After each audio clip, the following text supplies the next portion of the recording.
اللہ میاں نے ہمیں جیسے نماز کا روزے کا حکم دیا ایسے ہی اللہ میاں نے ہمیں رشتہ داری کو جوڑنے کا حکم دیا. یہ ہمارے مذہب کا حصہ ہے. جو میں نے آیت پڑھی تھی وہ اصل میں اسی ٹاپک کے لیے پڑھی تھی. مسلمان رشتے پیدا بھی کرتا ہے اور ان رشتوں کو جوڑتا بھی ہے. کافر نہ رشتے پیدا کرتا ہے, جیسے ایک خاتون ادھر دو کتے, میاں بیوی ادھر ایک خاتون ایک کتا, ادھر دو بندے ادھر دو کتے, تو رشتہ داری پیدا ہو رہی ہے کیا؟ کتے کو رشتے ہوتے ہیں کیا؟ ماموں ہوتا ہے کتا, کسی کا چاچو ہوتا ہے, کیا ہوتا ہے؟ کافر رشتے پیدا بھی نہیں کرتا اور جو پیدا ہوئے ہوئے ان کو جوڑتا بھی نہیں. ان کے ماموں چاچو ختم, جو بچے ہیں ابا اما وہ اولڈ ہاؤس میں جڑ رہے ہیں رشتے. نہ بہن بھائی کا رشتہ کسٹمر اور جو تاجر ہے نا اس کا کسٹمر سے رشتہ ہوتا ہے. ایئر ہوسٹس کا رشتہ ہوتا ہے پیسنجر کے ساتھ, بٹن دباؤ گے آ جائے گی کیا چاہیے آپ کو, فوراً آپ سے پوچھے گی. اس سے زیادہ رشتہ امپلائی کا اپنے باس کے ساتھ رشتہ ہوتا ہے. قرآن رشتوں کی بات نہیں کر رہا, قرآن کس کی خونی رشتوں کی بات کر رہا ہے. تو مسلمان رشتے پیدا بھی کرتا ہے اور جوڑتا بھی ہے. پیدا کیسے کرے گا رشتے؟ نکاح کے ذریعے. لہذا جلد نکاح کرتا ہے اور نسل بھی نہیں روکتا, کیونکہ جب نسل زیادہ ہوگی تو رشتے کیا ہوں گے؟ کم ہوں گے یا بڑھیں گے؟ آپ کے بچوں کو چاچو ملیں گے, ماموں ملیں گے, کزنیں ملیں گی, خالہ ملیں گی, پھپھیاں ملیں گی, بہنیں ملیں گی. میں جب پشاور اور کوئٹہ جاتا ہوں تو میں کسی کے میزبان کے گھر گیا نا, پشاور گیا, میں نے میزبان سے کہا بھائی میں بہت مصروف ہوں, آپ لوگوں کو ملانا نہیں, میں بہت تھک جاتا ہوں. انہوں نے کہا کسی سے نہیں ملاؤں گا, بس میرے اپنے رشتے دار ملیں گے آپ سے. میں نے کہا ٹھیک ہے جی. کسی سے نہیں ملایا, نہ اڑوس سے نہ پڑوس سے. یہ کون ہے جی؟ یہ میرے چاچو ہیں. ان سے تو ملنا بنتا ہے بھائی, آپ نے جو ہمیں بلایا تو چاچو سے تو. یہ کون ہے؟ یہ دوسرے چاچو ہیں. یہ کون ہے؟ یہ تیسرے چاچو ہیں. یہ کوئٹہ اور پشاور میں بڑا مزہ آتا ہے, میرا دل ایسے باغ باغ ہو جاتا ہے, کیونکہ ایک طرف رپورٹیں آ رہی ہیں یہ کون ہے؟ کتا. یہ کون ہے؟ یہ دوسرا کتا. کوئی نہ خالہ نہ پھپھی, بھائی یہ بھی تو قومیں ہیں نا. یہ کون ہے؟ میں بھی ابا, ممکن ہے یہ کون ہے؟ میرے فادر. ایک سیٹ اپ, ایک قوم یہ اس انتہا کو پہنچی ہوئی ہے. ابا ہیں, کنفیوز ہوں, ہیں بعض دفعہ تو پکے ڈھکے بھی ہوتے ہیں, لیکن بعض دفعہ کنفیوژن ہے, پتہ نہیں کون ہے. ایک سیٹ اپ یہ اما رہ گئی ہے بس مارکیٹ میں. اور ایک قوم یہ ہے بھائی پشاور کوئٹہ میں, یہ کون ہے بھائی؟ چاچا. یہ کون ہے؟ چاچا. یہ کون ہے؟ چاچا. یہ کون ہے؟ چاچا. اتنے چاچے, طبیعت کیا ہو جاتی ہے. اور کچھ چاچے ابھی انڈر اس کنسٹرکشن ہے. وہ دادا نے اس عمر میں ابھی ایک اور شادی کی ہے. ایسا بھی ہوتا. میں گلگت میں گیا, انہوں نے بتایا کہ ایک صاحب سے میں ملا 80 سال کے, یہ میرے والد صاحب ہیں. میں نے کہا ماشاءاللہ بھائی, بڑی خوشی ہوئی والد صاحب سے مل کے. 80 سال کے. تو وہ پھر ان کے ساتھ گاؤں سے شہر جا رہا تھا, تو کوئی خاتون بیٹھی ہوئی برقعے میں, تو پتا چلا جی وہ ڈیلیوری کیس ہے, ان کے بچہ ہونے والا ہے. میں سمجھا کہ یہ جو بیٹے تھے نا ان کی وائف ہوگی, ان کے بچہ پیدا ہونے والا ہوگا. میں نے کہا یہ آپ کی وائف کے اولاد کا کوئی سیٹ اپ لگ رہا ہے, مجھے بہت بیچاروں کی طبیعت خراب ہو رہی ہے. کہہ رہے ہیں یہ میری وائف نہیں ہے, میری والدہ ہے. میں نے کہا اچھا چلو والدہ ہوں گی. ایک دم تھوڑی دیر میں مجھے یاد آیا, ابا تو کل میں جو 80 سال کے دیکھے تھے. ایک دم میں تھوڑی دیر پہلے تو میں نے کہا اچھا ٹھیک ہے بھائی, معذرت چاہتا ہوں, آپ کی والدہ ہیں. تو انہوں نے کہا میرے ابا ہیں. میں نے کہا آپ کے وہی ابا جو کل ملے تھے 80 سال کے, یہ ان کی وائف ہیں؟ کہہ رہے ہاں یہ ان کی. تو ایک سیٹ اپ کیا ہے, یعنی یہ جو چاچا جو ان کے بچے ہوں گے اس کے چاچا ابھی انڈر کنسٹرکشن ہے نا. ایک قوم یہ ہے, خوشحال قوم ہے, بچے بھی ہیں, بیٹے بھی ہیں, پوتے بھی ہیں, نواسے بھی ہیں, بہویں بھی ہیں اور داماد بھی ہیں. رشتے ہی رشتے. ان کو کتے پالنے کی بالکل بھی ضرورت نہیں ہے. وہ کتا پالتے ہیں دوستی کے لیے نہیں, اپنی حفاظت کے لیے. اور ایک قوم وہ ہے, یہ بھی فیملی ہے, یہ بہت بڑی فیملی ہے, یہ والی اس سے. تو میں جب جاتا ہوں کوئٹہ پشاور, مجھے خاندان بڑے بڑے نظر آتے ہیں, دل باغ باغ ہو جاتا ہے یار. لیکن ان کو بھی خراب کیا جا رہا ہے, جیسے ہم خراب ہو گئے نا. یہاں پہ ہزار گز کے بنگلے ہیں, بچہ ہی نہیں ہے گھر میں. ایک آدھ بچہ, اس کو بڑی ممی ڈیڈی کی طرح پال پوس کے بڑا کر رہے ہیں, بڑا آدمی بنے گا. وہ بڑا کب ہوگا؟ جب آپ مر چکے ہوگے. اتنی دیر سے تو آپ نے شادی کی ہے. تو چاچا, یہ چاچے, بھائی کتنے چاچے. اب ماموں شروع ہو رہے ہیں, ابھی اب ماموں شروع ہو رہے ہیں, کزن شروع ہو رہے ہیں, بڑے بڑے خاندان ہیں. اور پھر غریب تھے, اولادیں بڑی ہوتی گئیں, بزنس کرتے گئے, وہ کیا ہو گئے؟ فیملی پلاننگ والے تو بولتے ہیں بچے ہوں گے تو غریب ہو جاؤ گے. ہم نے دیکھا ہے غریب تھے, بچے ہو گئے تو کیا ہوئے؟ بچے ایک دم سے تھوڑی ہو جاتے ہیں. اب لوگ مجھے کہتے ہیں صاحب آپ کے 16 بچے یار. ابے میں نے کہا ایک دم سے تھوڑی 16 ہو گئے ہیں, 16واں تو بڑا ہو گیا ہے. ایک صاحب کسی میں ملا, ان کے 24 بچے نا. میں نے ان سے پوچھا آپ اس کے علاوہ اور کیا کیا کام کرتے ہیں؟ وہ سمجھے نہیں بات کو میری. میں نے کہا یعنی یہ تو ہے ہی, اس کے علاوہ کیا کرتے ہیں؟ انہوں نے کہا میں اسکول میں پڑھاتا ہوں اور مدرسے میں پڑھاتا ہوں وغیرہ وغیرہ. تو بھائی کما کیسے رہے ہو؟ انہوں نے کہا بھائی بچے بھی تو بڑے ہو گئے ہیں, 24 ایک دم سے تھوڑی ہو گئے تھے. 24 کا مطلب ہے کہ 8-10 تو اب ابا کے ساتھ کاروبار میں, جاب میں, مختلف شعبوں میں ہاتھ بٹا رہے ہیں. فیملی پلاننگ والے آپ کو یہ تو بتائیں گے اتنے بچے کہاں سے کھائیں گے, یہ نہیں بتائیں گے ابے یہ بچے تمہیں کھلائیں گے, تم نہیں ان کو کھلاؤ گے. تم جن کو اتنا ان کو کھلاؤ گے اس سے زیادہ یہ تمہیں کھلائیں گے. گوروں کے یہاں تو کھلاتے نہیں ہے نا, اس لیے وہ کہتا ہے پیدا ہی نہیں کرو. اس کو پتا ہے میرا مستقبل کہاں ہے؟ اولڈ ہاؤس میں ہے. میں 6 پیدا کروں یا 1 پیدا کروں, مجھے کون سا انہوں نے گھر میں رکھنا ہے. تو اللہ میاں نے ہمیں رشتے پیدا کرنے کا بھی حکم دیا اور ان کو جوڑنے کا بھی. اب جوڑنا کیسے ہے؟ بس یہ آخری بات. جوڑنا ایسے ہے, نبی نے فرمایا جو رشتے توڑتا ہے وہ جنت میں نہیں جائے گا. رشتے توڑنے والی تمام چیزیں حرام ہیں اور رشتے جوڑنے والی تمام چیزوں کا اللہ نے ہمیں حکم دیا. پہلے میں بتاؤں گا ٹوٹتا کن چیزوں سے ہے. حسد سے ٹوٹتے ہیں رشتے. آج بہت بڑا مسئلہ ہے. رشتے داروں میں کسی کے پاس پیسہ آ گیا تو غریب اسے دیکھ کے جلنا شروع, اس کی ٹانگیں کھینچنا شروع. ابے یہ گاڑیوں میں گھومتا ہے, ابے ہمیں پتا ہے 2 ٹکے کا آدمی نہیں ہے سالا. آج ہاں وہ بیچارہ آپ کے ساتھ کچھ غلط نہیں بھی کر رہا تو بھی اب اس کی ہر چیز غلط لگے گی آپ کو. وہ بھول گیا اپنی بچی کی شادی میں آپ کو بلانا. ابے جب غریب تھا تو ہمارے ساتھ بیٹھ کے انڈا موڑے پہ چائے پیا کرتا تھا, ابھی دیکھو اس کے اتنا بڑا ہو گیا, ابھی بچی کی کہاں یاد رہے گا. بھائی وہ واقعی بھول گیا. اچھا سوچ لو نہ, حسد جڑیں کاٹنا شروع, اس کی ہر بات غلط لگ رہی ہے. تو سب سے پہلا کام کیا کرنا ہے؟ بھائی رشتہ داروں میں کوئی زیادہ پھل پھول رہا ہے, آپ بولو بھائی اللہ کی دین ہے, کسی کو دے کے آزماتا ہے, کسی سے لے کے آزماتا ہے, اور دعا کیا کرو اللہ تمہیں اور زیادہ ترقی دے. اس کی بات کو نیگیٹو مت لے کے جایا کرو. کل ایک صاحب مجھ سے ملے, مجھے کہنے لگے مفتی صاحب آپ یوٹیوب پہ بہت اچھا کام کر رہے ہیں, بڑا مزہ آیا, آپ کے بیانات اتنے کما بھی رہے ہیں اس سے. ایسی بات نہیں. میں نے کہا یار یہ کیا ہے؟ میں نے کوئی صفائی بیان نہیں کی. بھائی ہم نے جب یوٹیوب چینل بنایا تو ہمیں تو تصور بھی نہیں تھا کہیں بھی ہوتی ہے. میں نے کہا بھائی میرے تو جمعہ اور اتوار کے پہلے بھی بیان ہوتے تھے, اب بھی جمعہ اتوار کے ہی ہو رہے ہیں.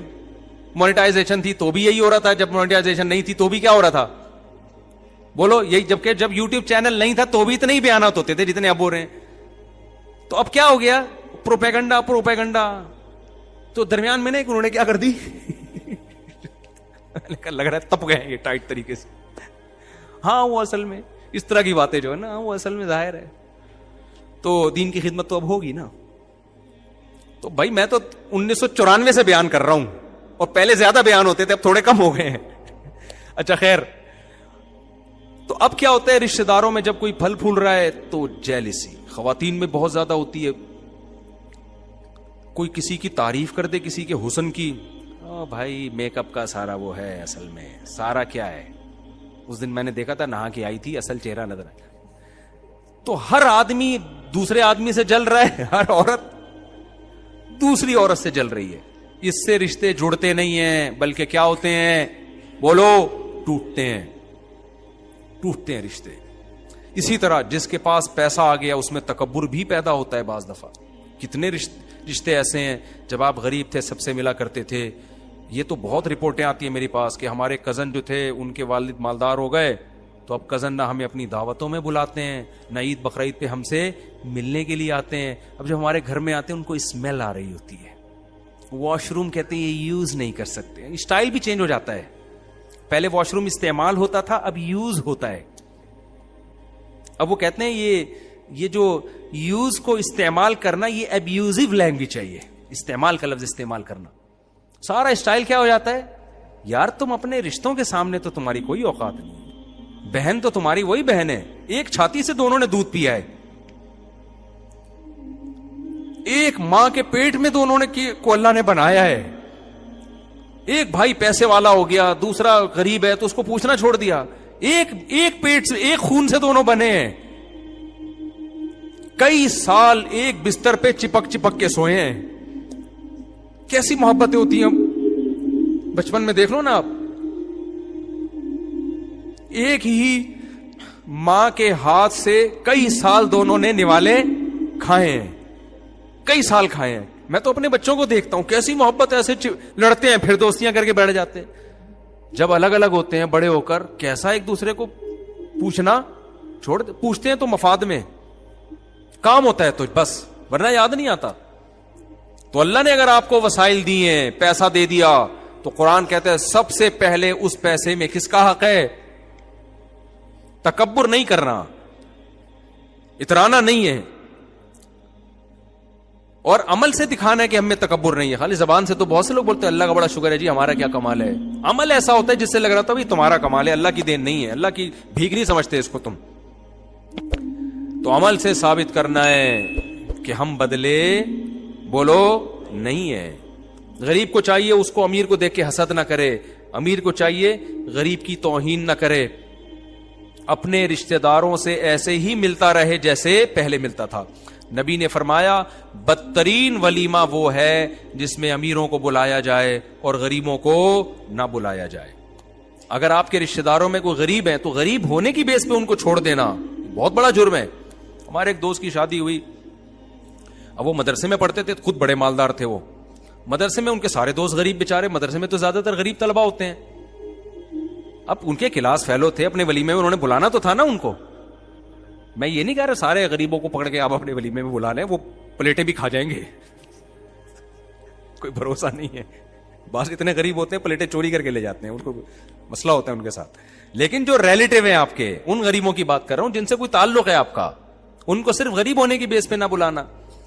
اب انہوں نے کیا کیا کہ ان کے مدرسے کے کلاس فیلو بیچارے گاؤں دیہاتوں کے سارے غریب سے, خود بڑے مالدار تھے وہ, تو انہوں نے جب شادی کی تو اپنے کلاس فیلوز کو بلایا. اور وہ جب ان کا ولیمہ ہو رہا ہے تو ادھر بڑے ڈیفینس کلفٹن کے 3 پیس سوٹ ٹائی میں لوگ آ رہے ہیں, ان کے بڑے بھائی بڑے خوش. ادھر دیکھا کہ ٹوپیوں والے اور چپلوں والے مدرسے کے طلبہ بھی آ رہے ہیں. ان کے بڑے بھائی کا میٹر گھوم گیا, ابے کیا یار یہ کیا بلایا یار, ہماری کوئی پرسنالٹی نہیں ہے یار, یہ کن لوگوں کو تو بلا کے لے آیا ہے. ٹھیک ہے نا, نہ پہننے کی تمیز ہے نہ چپلوں کی تمیز ہے. وہ بیچارے غریب, ان کے پاس چپل کہاں سے وہ پہنتے وہ. لیکن مجھے اس بندے کا عمل بہت پسند آیا. میں نے کہا اس نے اپنے ان مالدار رشتہ داروں کو خوش کرنے کے لیے اپنے غریب دوستوں کو نظر انداز بولو نہیں کیا. خاندانی ہونے کی کیا ہے بھائی دلیل ہے. اور اس سے عزت داروں کی نظر میں عزت کم نہیں ہوتی, بڑھتی ہے. بے وقوفوں کی نظر میں عزت کیا ہو جاتی ہے, کم ہو جاتی ہے. یار تمہارے کلاس فیلو ہیں وہ, ان کے ساتھ تم صبح شام ہنسی مذاق کرتے ہو, بیٹھتے ہو. اچھا کلاس فیلوز میں بھی ایسے ہم نے دیکھا ہے, بعض مالدار طلبہ ہوتے ہیں غریب طلبہ کے ساتھ بڑے مزے سے رہ رہے ہوتے ہیں, اور بعض ایسے ہوتے ہیں ان کو بڑی ہر وقت نا اپنی پھوپھا, کوئی ذرا سا مذاق کر دے تو ان کا میٹر گھوم جاتا ہے. طلبہ تو مذاق کرتے ہیں ایک دوسرے کے ساتھ. تو جس کو اللہ نے پیسہ دے دیا وہ تکبر نہ کرے, جس کو غریب بنایا وہ حسد نہ کرے. تو یہ چند چیزیں تھیں. اور آخری چیز, جس کو اللہ نے پیسہ دیا ہے نا, اپنے رشتہ داروں کو وہ ہدیے دیا کرے پیسوں کی صورت میں. سب سے زیادہ رشتہ داری جوڑنے والی یہ چیز ہے. کہتے ہیں نا دنیا کا ہر کام پیسے سے ہوتا ہے, واقعی ہوتا ہے, اس میں دو رائے نہیں ہو سکتی. تو اچھے کام بھی پیسے سے ہی ہوتے ہیں. اللہ میاں بھی پیسے کے بغیر خوش ہوتا ہے. زکوٰۃ اللہ نے فرض کر دی, قربانی, حج, یہ سب روکڑا خرچ ہو رہا ہے. اللہ میاں کہتے ہیں مجھ سے محبت کے دعوے کرو, پیسے نہ دو. یہ کیسی بات ہے بھائی؟ کسی گرل فرینڈ سے آپ بولیں کہ مجھے بہت محبت ہے, میں تم سے شادی کرنا چاہتا ہوں, کہتی ایک موبائل دلا دو, کہ پیسے نہیں دوں گا بھائی. مشورہ جتنے چاہیں مجھ سے, میں آئی فون کا مشورہ دے سکتا ہوں کہ ابھی 14 پرو وہاں سے ملے گا, 15 پرو وہاں سے ملے گا, 12 پرو وہاں سے ملے گا. مشورے آپ مجھ سے لے سکتی ہیں جتنی چاہیں آپ. وہ میں چٹکلا سناتا ہوں نا, ایک آدمی نے اپنی گرل فرینڈ سے بولا, بس یہ ختم کر رہا ہوں بیان, گرل فرینڈ سے بولا کہ میرے پاس وسیم, میرے دوست وسیم کی طرح گاڑی تو نہیں ہے, لیکن میں تمہیں اپنی پلکوں پہ اٹھا کے گھما سکتا ہوں. میرے پاس میرے دوست وسیم کی طرح 1000 گز کا بنگلہ تو نہیں ہے, لیکن دل میں جگہ دے سکتا ہوں. تمہیں کیا چاہیے؟ اس نے کہا وسیم کا فون نمبر چاہیے مجھے, اور کچھ نہیں چاہیے, تو چھوڑ دے. تو میرے بھائی ایسا ہی ہے, جتنی گنجائش اللہ نے دی ہے اس حساب سے کیا کرو, خرچ. تو سب سے بہتر خرچ کرنے کا موقع کیا ہے؟ اپنے رشتہ دار, جن میں ماں باپ, بیوی پہ تو خرچ کرنا ہی ہے, وہ تو ظاہر ہے بیوی ہے, وہ تو کرتے ہی ہیں. جو نہیں کرتے وہ کرنا شروع کر دیں, ٹھیک ہے نا. اس کے بعد بھائی بہن بھی ہیں, چچا ماموں بھی ہیں, خالہ, کوئی بھی غریب ہے, تو ان کے لیے منتھلی اماؤنٹ باندھ دو. اس سے جتنا رشتہ جڑتا ہے خدا کی قسم کسی اور چیز سے نہیں جڑتا. اور نبی نے فرمایا لیس الواصل بالمکافات, رشتہ داری جوڑنے والا وہ نہیں ہے کہ وہ اچھا سلوک کر رہا ہے تو تم بھی کرو. ایسا تو دوستوں کے ساتھ بھی ہوتا ہے بھائی, میں آپ سے اچھا سلوک کروں گا آپ بھی کرو گے, نہیں کروں گا تو آپ بولو گے جاؤ یار تمہارے لوگ کہتے ہیں نا تمہارے نوکر ہیں کیا. لیکن رشتوں کے معاملے میں اللہ نے کہا جو اچھا سلوک کرے تو بھی کرو, نہیں کرے تو بھی جوڑنے کی کوشش کرو. ہاں ایک حد تک ہے, ظاہر ہے وہ بہت ہی نقصان پہنچا رہا ہے تو پھر ایک الگ بات ہے. نارملی ہمیں حکم یہ ہے کہ وہ اچھا کرے یا نہ کرے, آپ نے اپنی ذمہ داری پوری کرنی ہے. اس کا اللہ آپ کو قیامت کے دن اچھا بدلہ دے گا.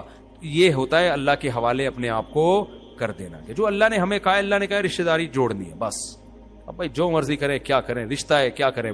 لوگ کہتے ہیں نا یار تیرے ابا اتنی سختی کرتے ہیں, تیرے ابا تجھے ڈانٹتے رہتے ہیں تو کیا کرتا ہے تو چھوڑ کے. اللہ کے جواب میں کیا کہتا ہے, یار کیا کروں, ہیں بھی تو کیا ابا ہے نا, وسیم بھائی تھوڑی ہیں, سلیم بھائی تھوڑی ہیں, میرے والد صاحب ہیں یار. کہتے ہیں کہ نہیں کہتے؟ تو بالکل صحیح کہتے ہیں. لوگ کہتے ہیں یار میری اماں ہر وقت صلواتیں سناتی ہیں, کیا کروں بھائی, کیوں نہیں چھوڑتا. بھائی کیا کریں یار, اب ماں کو کون چھوڑ سکتا ہے. تو بالکل ایسے ہی بھائی بہن بھائی کو بھی کوئی نہیں چھوڑ سکتا, بھانجے بھتیجوں کو بھی کوئی نہیں چھوڑ سکتا, چاچے ماموں کو بھی کوئی. بس تھوڑا سا دائرہ بڑھا لو اس کا, ٹھیک ہے نا, دائرہ کیا کر لو تھوڑا سا. ہاں شوربے کا شوربہ نہ ہو جائے وہ والا لطیفہ. وہ ایک آدمی کسی بس یہ آخری لطیفہ سنا دیتا ہوں, بیان تھوڑا فریش بھی ہو جائیں گے, بیان بھی کمپلیٹ. بعض دفعہ یہ ہوتا ہے بہت دور کا, ایک آدمی کسی کے گھر گیا نا اور رشتہ داری پہ بیان اس نے سنا ہوا ہوگا, اس کو پتا تھا میں اس کا رشتہ دار نکلوں گا تو مجھے کھلائے گا. اس نے پوچھا تو کون ہے بھائی, کس سلسلے میں آنا. وہ اس نے کہا میں آپ کے ماموں کے, خالہ کے, پھپھے کے, چاچے کے, دیور کے, فلانے کے, ڈمکانے کا ڈمکانا ہوں. اتنی لمبی کو کہاں سے تحقیق کرتا. اس کا خیال تھا رشتہ داری تو نکل آئی نا, اب کھانا تو بنتا ہے. وہ بڑا ہوشیار تھا, اس نے بٹھایا, پلیٹ میں پانی لا کے رکھ دیا. اس نے کہا یہ کیا کہہ رہے ہیں, مرغی کے شوربے کے شوربے کے شوربے کے شوربے کے شوربے کا شوربہ ہے. جتنی گاڑی رشتہ داری ہے اتنا گاڑا کیا ہے, سالن ہے.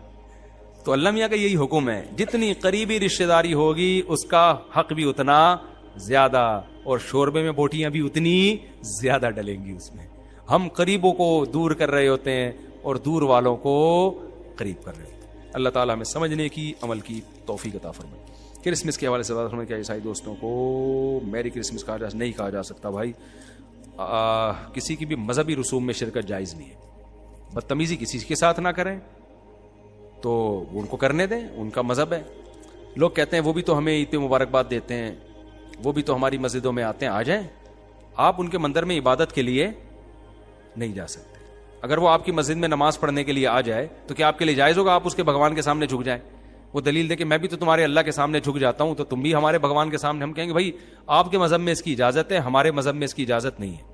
تو اگر عیسائی وہ غیر مسلم کہتے ہیں ہم بھی تو تمہیں عید پہ مبارکباد دیتے ہیں, بھائی آپ کے مذہب میں جائز ہے, ہمارے مذہب میں کسی کی رسومات میں شرکت جائز ہے, مذہبی رسومات میں شرکت جائز نہیں ہے.